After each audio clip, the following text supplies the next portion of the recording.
Hello students,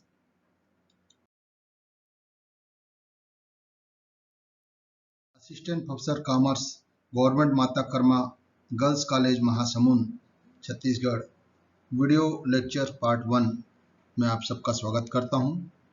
BCom part 3 के compulsory paper third के subject management accounting की unit 3 के चैप्टर मार्जिनल कॉस्टिंग अर्थात सीमांत लागत टॉपिक पर हम इस वीडियो लेक्चर में डिस्कस करेंगे, चर्चा करेंगे। तो आइए चलते हैं हम सीमांत लागत टॉपिक पर चर्चा करने के लिए। सीमांत लागत अर्थात मार्जिनल कॉस्टिंग। सीमांत लागत क्या है पहले हम ये समझ लें, तत्पश्चात इनके परिभाषा, इनकी विशेषता, इनकी मान्यता पर हम बाद में चर्चा करेंगे। तो सीमांत लागत के संबंध में हम सबसे पहले एक परिचय यहाँ पर प्रस्तुत कर रहे हैं। सीमांत लागत विधि लागत विश्लेषण की एक विशिष्ट तकनीक है जिसके अंतर्गत लागत संबंधी सूचनाओं को इस प्रकार प्रदर्शित किया जाता है कि प्रबंधक उन सूचनाओं का विश्लेषण व निर्वचन करके वस्तु की उत्पादन मात्रा, उसके मूल्य तथा लाभ नियोजन के संबंध में निर्णय ले सके। डियर स्टूडेंट, सीमांत लागत दो शब्दों से बना है। पहला शब्द सीमांत, जिसका शाब्दिक अर्थ यदि हम निकालना चाहें तो सीमा का अंत, और लागत जिसके बारे में आप जानते ही हैं कि जब कोई वस्तु उत्पादित की जाती है तो उसके उत्पादन पर जो व्यय होते हैं उन व्ययों के योग को हम लागत कहते हैं। इस प्रकार सीमांत लागत का शाब्दिक अर्थ यदि हम स्पष्ट करना चाहें तो हम कह सकते हैं कि किसी व्यावसायिक संस्था के द्वारा उत्पादन के निर्धारित सीमाओं के अंत हो जाने अर्थात समाप्त हो जाने के उपरांत यदि कोई अतिरिक्त वस्तु उत्पादित की जाती है तो उस अतिरिक्त वस्तु के उत्पादन पर जो व्यय या लागत होता है वह सीमांत लागत है। सीमांत लागत विधि के अंतर्गत कुल व्ययों को दो भागों में बांटा जाता है। पहला स्थिर व्यय, जिन्हें हम स्थायी लागत भी कहते हैं, फिक्स्ड कॉस्ट भी कहते हैं। दूसरा परिवर्तनशील व्यय, जिन्हें हम परिवर्तनशील लागत या वेरिएबल कॉस्ट या उत्पाद लागत भी कहते हैं। इन लागतों की चर्चा हम आगे करेंगे। तो आइए अब हम समझते हैं कि सीमांत लागत से तात्पर्य क्या है, आशय क्या है। मीनिंग, सीमांत लागत एक ऐसी लागत होती है जो वस्तुओं की अतिरिक्त इकाइयां निर्मित करने पर उत्पन्न होती है। यदि अतिरिक्त इकाइयों का उत्पादन ही नहीं किया जाए तो सीमांत लागत भी उत्पन्न नहीं होगी। अर्थात किसी वस्तु के उत्पादन में एक इकाई के वृद्धि करने से कुल लागत में जो वृद्धि होती है वह सीमांत लागत कहलाती है। इसको हम उदाहरण के माध्यम से बहुत आसानी से समझ सकते हैं। तो देखते हैं एक उदाहरण। मान लीजिए किसी कारखाने की उत्पादित इकाई की मात्रा 1000 है, जिसके उत्पादन पर 50,000 रुपये कुल लागत होती है। अब अगर 1001 इकाई उत्पादित की जाती है तो कुल लागत बढ़कर 50,040 रुपये हो जाती है। यहां पर 1001वीं जो अंतिम इकाई है वह सीमांत इकाई है तथा 1001 इकाई के कुल लागत 50,040 रुपये में 1000 इकाई की कुल लागत 50,000 रुपये को माइनस करने पर जो हमको फिगर प्राप्त हो रहे हैं 40 रुपये, यही सीमांत लागत है। सीमांत लागत को अन्य नामों से भी जाना जाता है। इसे प्रत्यक्ष लागत, परिवर्तनशील लागत, भेदात्मक लागत तथा वृद्धि लागत के नाम से भी जाना जाता है। सीमांत लागत की परिभाषा, डेफिनेशन ऑफ मार्जिनल कॉस्टिंग। अलग अलग विद्वानों के द्वारा तथा संस्थाओं के द्वारा सीमांत लागत को परिभाषित किया गया है। उनमें से सबसे पहला जो विद्वान है डी जोसेफ, उन्होंने सीमांत लागत को परिभाषित इस प्रकार से किया है। सीमांत लागत विधि वर्तमान उत्पादन से एक इकाई अधिक उत्पादन के कारण कुल लागत में हुए परिवर्तन को निर्धारित करने की तकनीक है। Marginal costing is a technique of determining the amount of change in aggregate cost due to an increase in one unit over the existing level after production। तो जोसेफ साहब ने सीमांत लागत को एक तकनीक के रूप में परिभाषित किया है।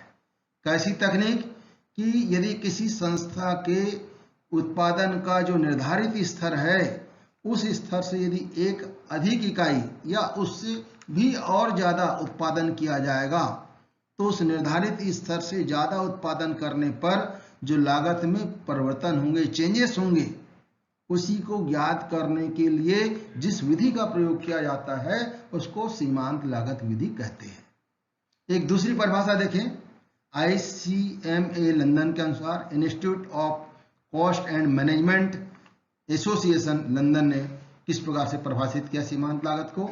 देखिए, स्थायी लागत तथा परिवर्तनशील लागत में भेद कर सीमांत लागत का निर्धारण करना तथा उत्पादन की मात्रा में परिवर्तन का लाभ पर प्रभाव का निर्धारण करना सीमांत लागत विधि कहलाता है।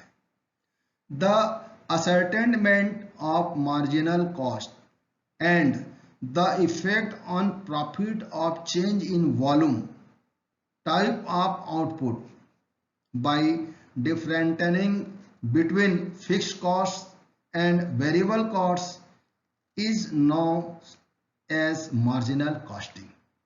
देखिए, दो चीजें ICMA लंदन ने सीमांत लागत के बारे में कहा है। नंबर एक, सीमांत लागत का निर्धारण करना। तो उसको निर्धारित करने के लिए उन्होंने दो आधार बताए हैं, एक स्थायी लागत और दूसरा परिवर्तनशील लागत। यदि किसी संस्था के उत्पादित वस्तुओं का यदि हम सीमांत लागत ज्ञात करना चाहते हैं तो हमको स्थायी लागत और परिवर्तनशील लागत पता होना चाहिए।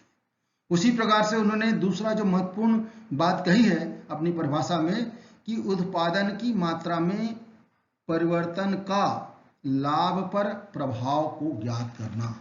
यदि मान लीजिए संस्था जो वस्तु उत्पादित कर रही है उस उत्पादित मात्रा में यदि परिवर्तन होता है तो लाभ पर किस प्रकार से प्रभाव पड़ता है, नकारात्मक होता है कि सकारात्मक होता है, अर्थात लाभ में कमी आती है या लाभ में वृद्धि होती है। ये जिस विधि के अंतर्गत ज्ञात किया जाता है उस विधि को सीमांत लागत विधि कहा जाता है। ये ICMA लंदन के अनुसार जो परिभाषा दी गई है उस पर हमने चर्चा किया। इन परिभाषाओं की चर्चा करने के उपरांत हम इसको एक सरल से उदाहरण के माध्यम से समझ। सीमांत लागत के आशय एवं परिभाषा के उपरांत सीमांत लागत को और अच्छे ढंग से समझने के लिए आइए हम एक छोटा सा उदाहरण लेते हैं कि किसी व्यावसायिक संस्था में उत्पादन का स्तर दो अलग अलग हैं। पहला जो उत्पादन का स्तर है A, जहाँ पर कि 500 इकाइयाँ उत्पादित की जाती है। दूसरा उसका उत्पादन का स्तर है B, जहाँ पर 1000 इकाइयाँ उत्पादित की जाती है। इन उत्पादन किए जाने वाले वस्तुओं के संबंध में जैसा कि हमने आशय एवं परिभाषा में विवेचन किया कि सीमांत लागत के अंतर्गत लागत को स्थिर और परिवर्तनशील व्ययों में विभाजित किया जाता है, अर्थात स्थायी लागत और परिवर्तनशील लागत के माध्यम से सीमांत लागत की हम गणना करते हैं। तो हम देखेंगे कि A स्तर पर और B स्तर पर जो लागत होंगे, जो व्यय होंगे स्थिर और परिवर्तनशील के, वो किस प्रकार के होंगे। तो मान लीजिए स्थिर व्यय उस व्यावसायिक इकाई का 15,000 रुपये है। इसी प्रकार से उनके परिवर्तनशील व्यय अर्थात वेरिएबल एक्सपेंसेस 10 रुपये प्रति इकाई है। अब इस सूचना के आधार पर हम विश्लेषणात्मक ढंग से ये समझने का प्रयास करेंगे कि सीमांत लागत ज्ञात करने के क्रम में वस्तु के उत्पादन मात्रा में वृद्धि होती है तो स्थिर व्यय किस प्रकार से प्रभावित होता है, परिवर्तनशील व्यय किस प्रकार से प्रभावित होता है। तो आइए हम इस दिए गए सूचना के आधार पर विश्लेषणात्मक ढंग से इस पर डिस्कस करें।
डियर स्टूडेंट, उपरोक्त इंफॉर्मेशन जो दिए गए हैं उत्पादन के अलग अलग स्तर, उसके आधार पर हम देखते हैं कि सीमांत लागत में किस प्रकार से स्थिर लागत और परिवर्तनशील लागत का हम विश्लेषण करते हैं, कैसे उत्पादन की मात्रा में कमी होने पर या वृद्धि होने पर स्थिर लागत और परिवर्तनशील लागत परिवर्तित होता है।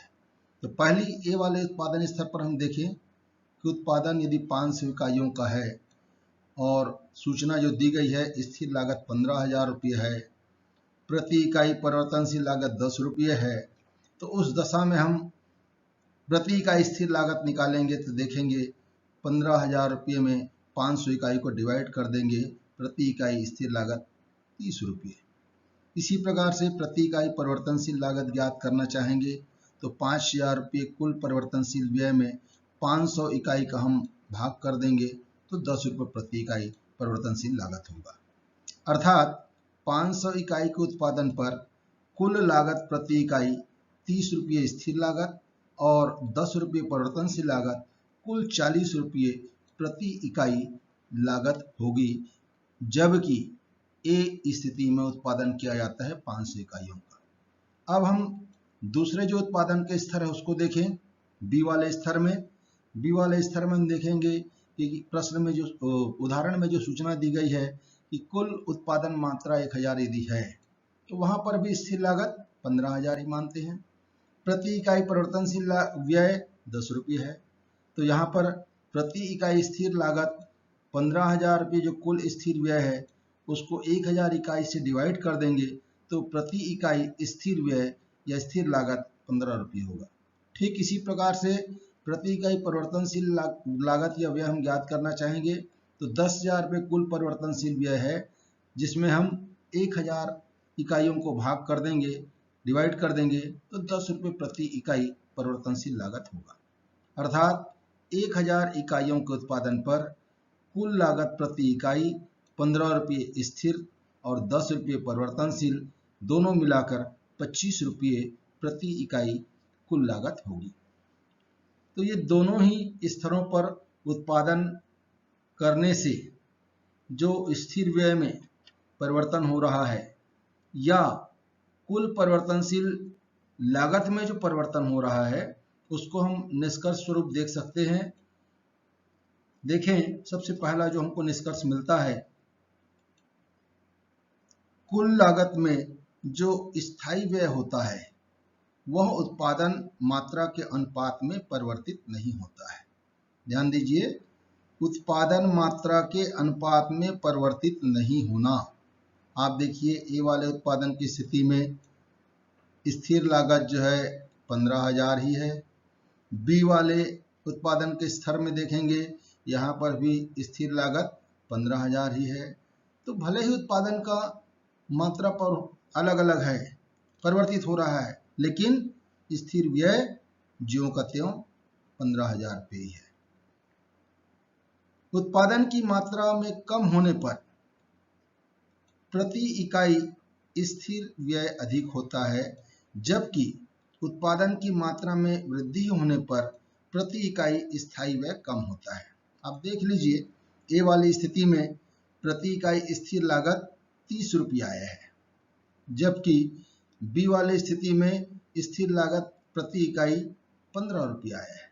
कारण कि ए वाली स्थिति में उत्पादन कम है और बी वाली स्थिति में उत्पादन ज़्यादा है, तो इसी कहा गया है कि उत्पादन कम होने पर स्थायी व्यय अधिक होता है और उत्पादन यदि अधिक होता है, वृद्धि होता है, तो प्रति इकाई स्थायी व्यय कम होता है।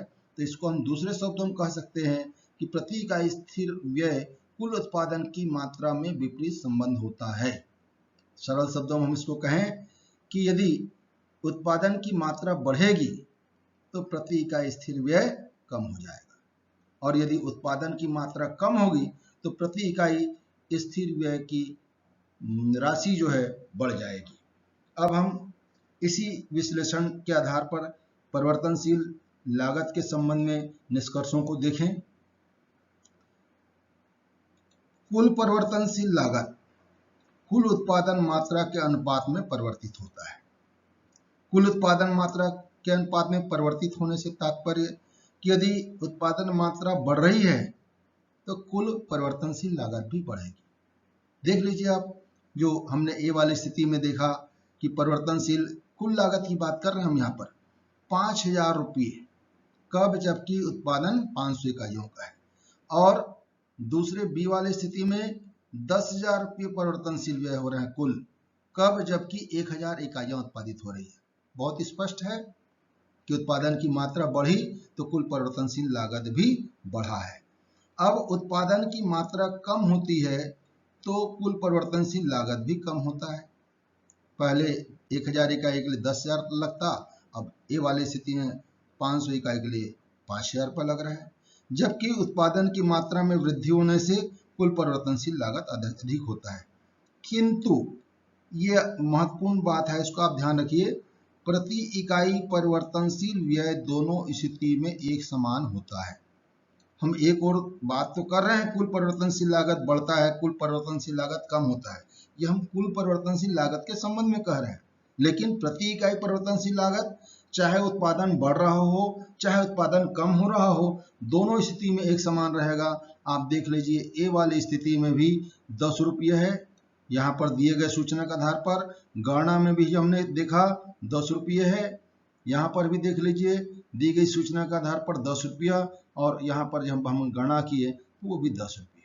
यानी कहने का तात्पर्य यह है कि उत्पादन की मात्रा कम है तो भी 10 रुपये प्रति इकाई परिवर्तनशील लागत, उत्पादन की मात्रा अधिक है तो भी 10 रुपये प्रति इकाई परिवर्तनशील लागत है।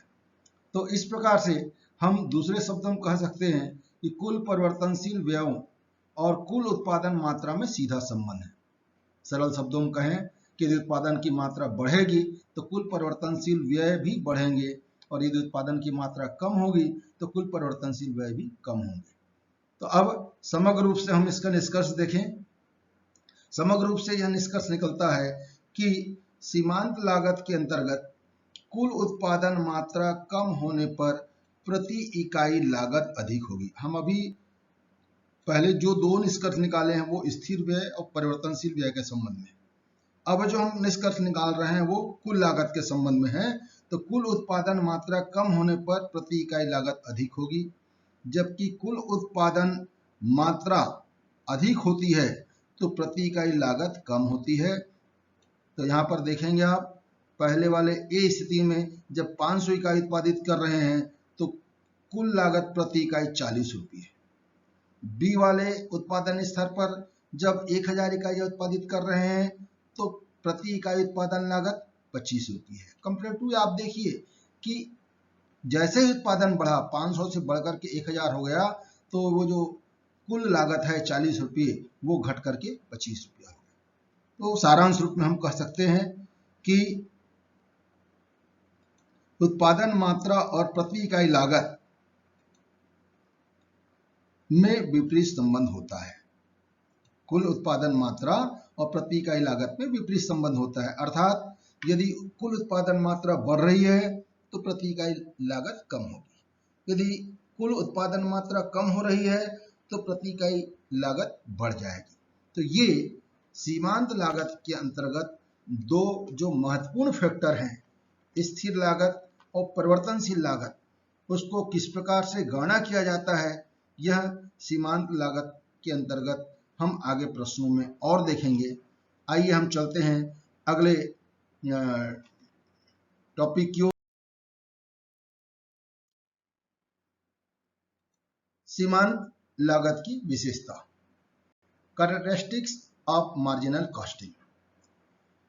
सीमांत लागत के हमने सामान्य परिचय देखा, उनके आशय देखे, परिभाषा देखे और उदाहरण के माध्यम से हमने अभी समझा कि सीमांत लागत में किस प्रकार से स्थिर व्यय, परिवर्तनशील व्यय, कुल लागत की गणना की जाती है। तो इस विवेचना के उपरांत हमें सीमांत लागत की ये निम्नलिखित विशेषताएं परिलक्षित होती है। पहला, लागत विश्लेषण एवं प्रस्तुतिकरण की तकनीक, techniques of cost analysis and presentation. सीमांत लागत विधि के अंतर्गत लागत ज्ञात नहीं की जाती। देखे होंगे आपने, केवल व्ययों का हम एनालिसिस कर रहे हैं। तो सीमांत लागत विधि के अंतर्गत लागत ज्ञात नहीं की जाती, बल्कि ज्ञात लागतों का विश्लेषण व प्रस्तुतिकरण करके प्रबंधकीय निर्णय लिए जाते हैं। अतः सीमांत लागत विधि लागत के विश्लेषण व प्रस्तुतिकरण की एक प्रविधि है, एक तकनीक है। दूसरी जो विशेषता है, व्ययों का स्थिर व परिवर्तनशील में विभाजन। जैसा कि हम सीमांत लागत के संबंध में प्रारंभ में ही विवेचन किया कि इसके अंतर्गत लागत को दो प्रकार के व्ययों में विभाजित किया जाता है, पहला स्थिर व्यय और दूसरा परिवर्तनशील व्यय। तो लागत विश्लेषण के अंतर्गत सीमांत लागत की यह विशेषता होती है कि यह लागत को दो भागों में व्यक्त करता है, स्थिर व्यय और परिवर्तनशील व्यय। तीसरी जो विशेषता है वो है उत्पादन लागत एवं आवधिक लागत, जिसको हम पीरियड कॉस्ट भी कहते हैं। तो सीमांत लागत में परिवर्तनशील लागत को उत्पाद लागत तथा स्थिर लागत को आवधिक लागत अर्थात पीरियड कॉस्ट कहा जाता है, क्योंकि परिवर्तनशील लागत से ही वस्तु की कुल लागत में कमी या वृद्धि होती है तथा स्थिर लागत एक निश्चित समय अवधि में एक समान होता है। स्टॉक लागत का मूल्यांकन, तो सीमांत लागत के अंतर्गत निर्मित और अर्धनिर्मित माल के स्कंद का भी मूल्यांकन किया जाता है। इसमें स्थिर व्ययों को शामिल नहीं किया जाता है, बल्कि परिवर्तनशील लागत के आधार पर स्टॉक का मूल्यांकन किया जाता है। अगला है मूल्यों का निर्धारण, डिटर्मिनेशन ऑफ प्राइजेस। तो सीमांत लागत में विक्रय मूल्य का निर्धारण, परिवर्तनशील लागत में अंशदान की राशि को ज्ञात किया जाता है और इस प्रकार से जो मूल्य है उसको निर्धारित किया जाता है। लाभ की गणना, यह भी एक विशेषता है। सीमांत लागत में लाभ की गणना एक विशेष ढंग से की जाती है। इसके अंतर्गत कुल विक्रय आगम में सीमांत लागत अर्थात परिवर्तनशील लागत को घटाकर अंशदान की राशि ज्ञात करते हैं। तत्पश्चात अंशदान में से स्थिर व्यय को घटाकर शुद्ध लाभ ज्ञात करते हैं। अगली विशेषता है लागतों की वसूली। सीमांत लागत के अंतर्गत उत्पादन लागत में केवल परिवर्तनशील लागत या व्यय को शामिल किया जाता है, जबकि स्थिर लागत या स्थिर व्ययों की पूर्ति अंशदान की राशि से की जाती है। अंतिम जो विशेषता है सम विच्छेद विश्लेषण। सीमांत लागत के संबंध में जैसे कि हमने पूर्व में भी विवेचन किए हैं कि यह लागतों को विश्लेषित करने की एक विशिष्ट तकनीक है। तो इस तकनीक के अंतर्गत लागतों के विश्लेषण करने के लिए सम विच्छेद बिंदु अर्थात बीईपी तथा लाभ मात्रा अनुपात अर्थात पीवीआर जैसे उपकरण हैं जो लागतों के विश्लेषण करने में उपयोग किए जाते हैं। तो इस प्रकार से सीमांत लागत के आशय, परिभाषा और उनके उदाहरणों को देखकर, विवेचन कर, डिस्कस कर हमने इन विशेषताओं को समझा है। इस वीडियो को हम यहीं पर विराम देते हैं और अगले वीडियो में हम सीमांत लागत के ही दूसरा पहलू अवशोषण लागत पर हम चर्चा करेंगे। साथ ही साथ सीमांत लागत की मान्यताएं क्या है, सीमांत लागत के लाभ एवं हानियां क्या है, सीमाएं क्या है, दोष क्या है, इस पर भी हम आगामी वीडियो में चर्चा करेंगे। तब तक के लिए आज्ञा दीजिए। नमस्कार। Thanks for watching the video. For more detail, contact me. My email address deva.rk3013@gmail.com. Thanks again.